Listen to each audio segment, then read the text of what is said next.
Сәлеметсіздер ме оқушылар? IT журналистика оқу курсының сабағына қош келдіңіздер.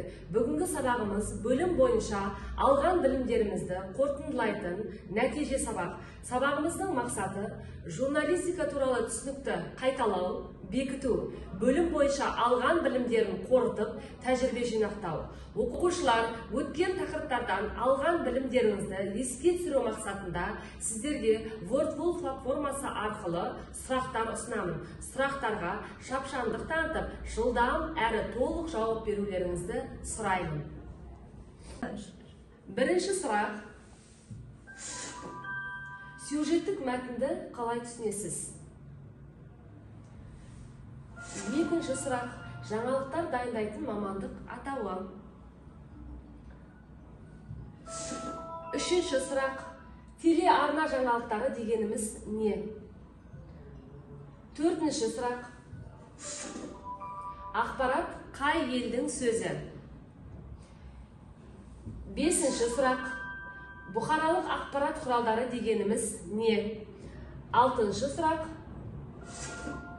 Сөз бостандығы дегеніміз не? Жарайсыздар оқушылар, сауалдарға шапшаң әрі дұрыс жауап бердіңіз деген ойдамын.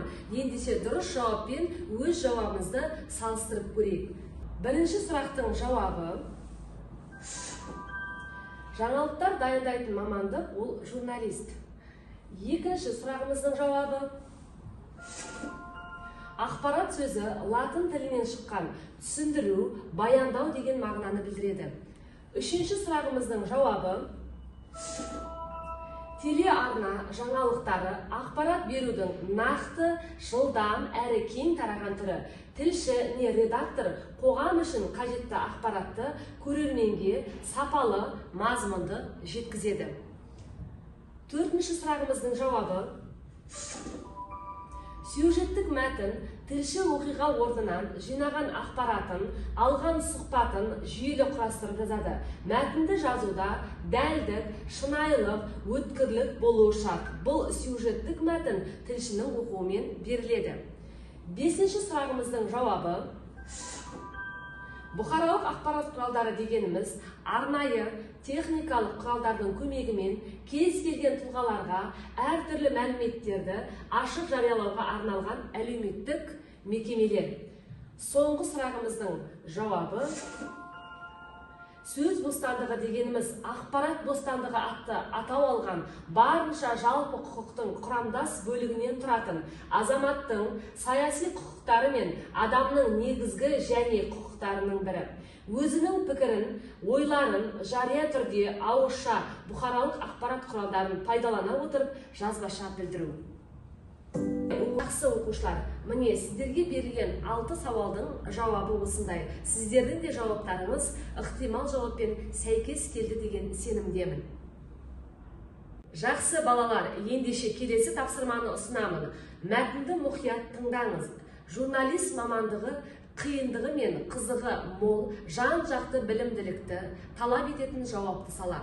Өз шығармашылығы арқылы қоғамда да, адамға да қызмет ететін, ешқашан қателесуге болмайтын, қашанда жаңаның, жаңалықтың жақтаушысы, қолдаушысы бола алатын осы бір кәсіп иелерін қатары жыл өткен сайын көбейіп келеді.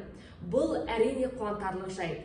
Ал сіз журналист деген кім және оның алғашқы ұшқындарының қалай пайда болғанын білесіз бе? Журналист термині француз тіліндегі журнал сөзінен шыққан. Бұл күнделік, журнал деген мағынаны білдіреді.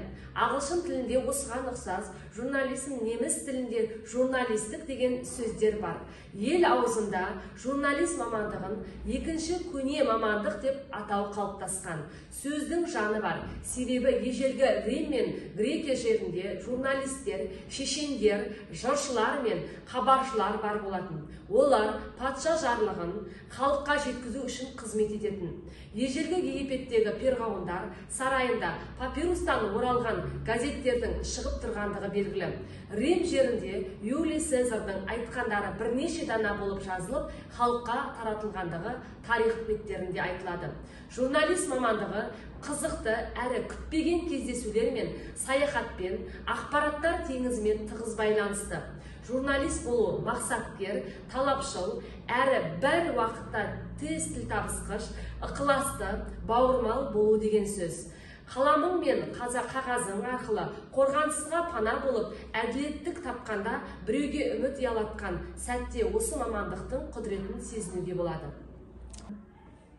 Ал енді осы мәтіннен негізгі, қосымша және детальды ақпаратты анықтаңыздар. Алдарыңызға дескриптор ұсынылды.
Қарайсыздар оқушылар, енді өз жауаптарыңызды ықтимал жауаппен тексеріп көрейік.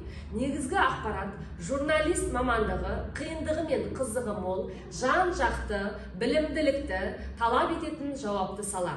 Қосымша ақпарат журналистика термині француз тілінде журнал сөзінен шыққан. Бұл күнделік журнал деген мағынаны білдіреді. Ағылшын тілінде осыған ұқсас журнализм, неміс тілінде журналистик деген сөздер бар. Детальді ақпарат. Ежелгі Египеттегі перғауындар сарайында папирустағы оралған газеттердің шығып тұрғандығы белгілі. Ежелгі Рим мен Грекия жерінде журналистер, шешендер, жыршылар мен хабаршылар бар болатын. Оқушылар бүгінгі сабақты қорытындылай отырып, бүгінгі сабақ рефлексия арқылы кері байланыс берейік. Яғни оқушылар бүгінгі сабақтан сіздерге не ұнады, қандай айтар ойыңыз бар, қандай ақпарды достарыңызбен бөлісетініңіз жайлы кері байланыс күтемін. Оқушылар бүгінгі сабақта өткен тақырыптардан алған білімдерімізді еске түсірдік. Ендеше сабағымыз аяқталды. Зейін қойғандарыңызға рахмет, сау болыңыздар.